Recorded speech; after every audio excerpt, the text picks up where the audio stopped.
Sa video na ito, pag-uusapan natin ang isa sa pinakaabangang bahagi ng RIMPAC 2026. Isang dating higanteng barko ng US Navy ang planong palubugin sa isang tunay na missile exercise.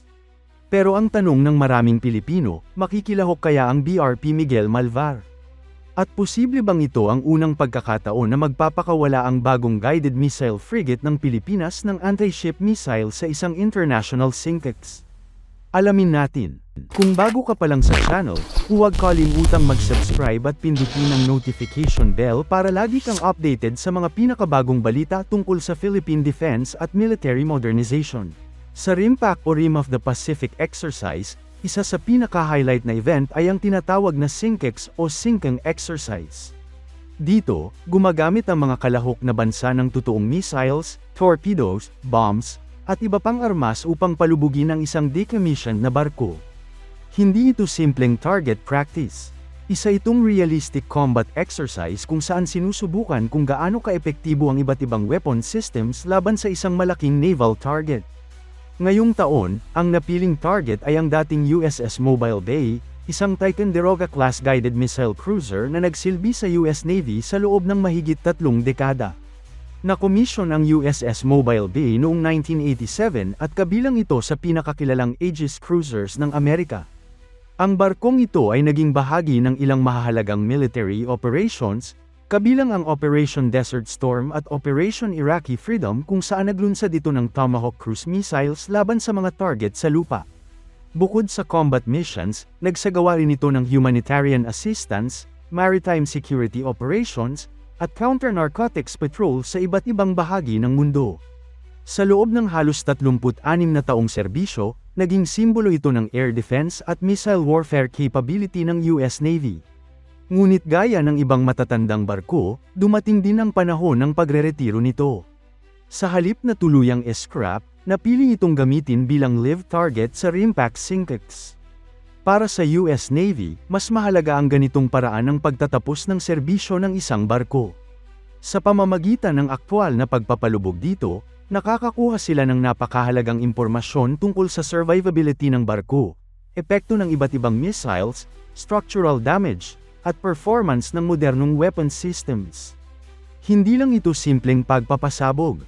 Isa itong malaking laboratorio sa dagat kung saan natututo ang iba't ibang bansa kung paano gumagana ang kanilang mga armas sa totoong sitwasyon. Ngayong RIMPAC 2026, mahigit 30 bansa ang kalahok sa exercise.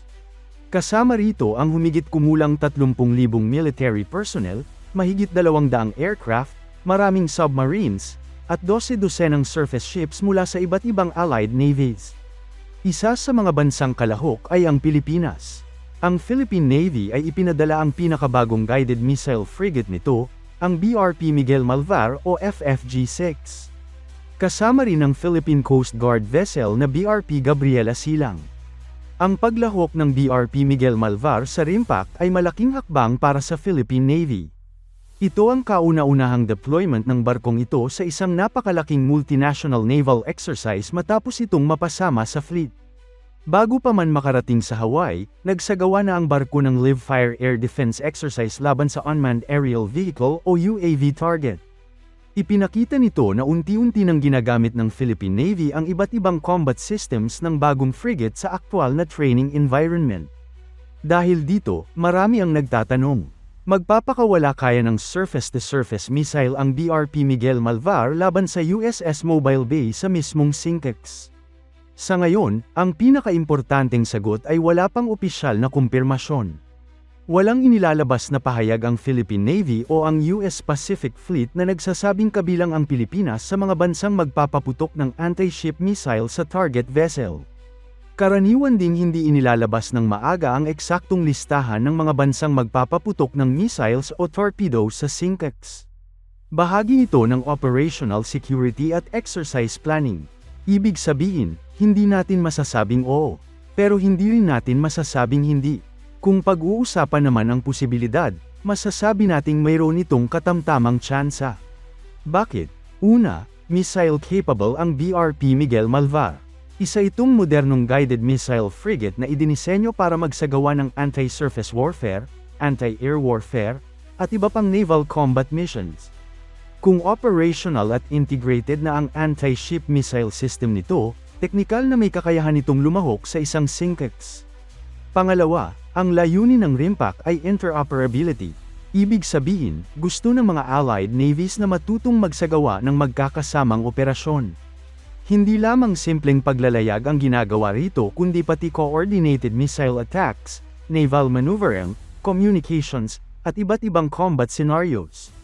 Kung nais talagang bigyan ng malaking exposure ang bagong frigate ng Pilipinas, maaaring maging magandang pagkakataon ang SYNCEX. Ngunit mayroon ding mga dahilan kung bakit maaaring hindi ito mangyari. Isa sa pinakamahalagang konsiderasyon ay ang halaga ng anti-ship missiles. Napakamahal ng bawat missile. Umaabot ito sa milyon-milyong dolyar depende sa klase ng armas. Hindi basta-basta nagpapaputok ang isang bansa ng ganitong missile maliban kung bahagi talaga ito ng kanilang training objectives at budget allocation.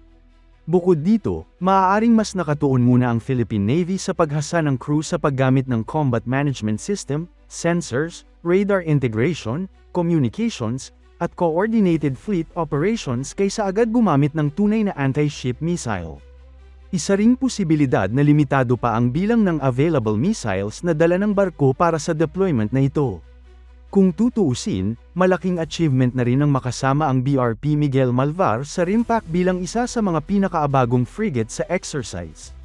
May isa pang mahalagang bagay na dapat tandaan. Sa mga nakaraang RIMPAC SYNCEX, hindi lahat ng bansang kalahok ay nagpapaputok ng missile. May ilan na nagbibigay ng surveillance support. May mga barkong nagsisilbing escort.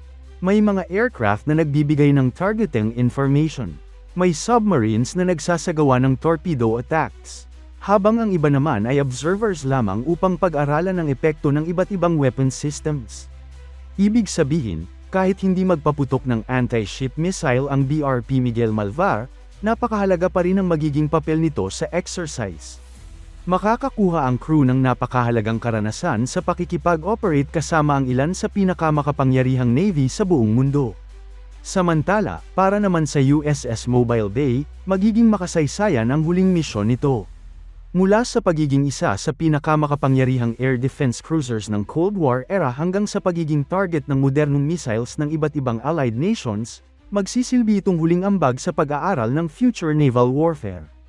Habang unti-unting nagre-retiro ang mga natitirang Ticonderoga-class cruisers ng US Navy, ginagamit ang mga ito upang makatulong sa pagdevelop ng mga bagong taktika, armas, at combat doctrines para sa susunod na henerasyon ng mga barkong pandigma. Para naman sa Pilipinas, ang paglahok sa ganitong klaseng exercise ay malinaw na nagpapakita ng patuloy na pag-unlad ng kakayahan ng Philippine Navy.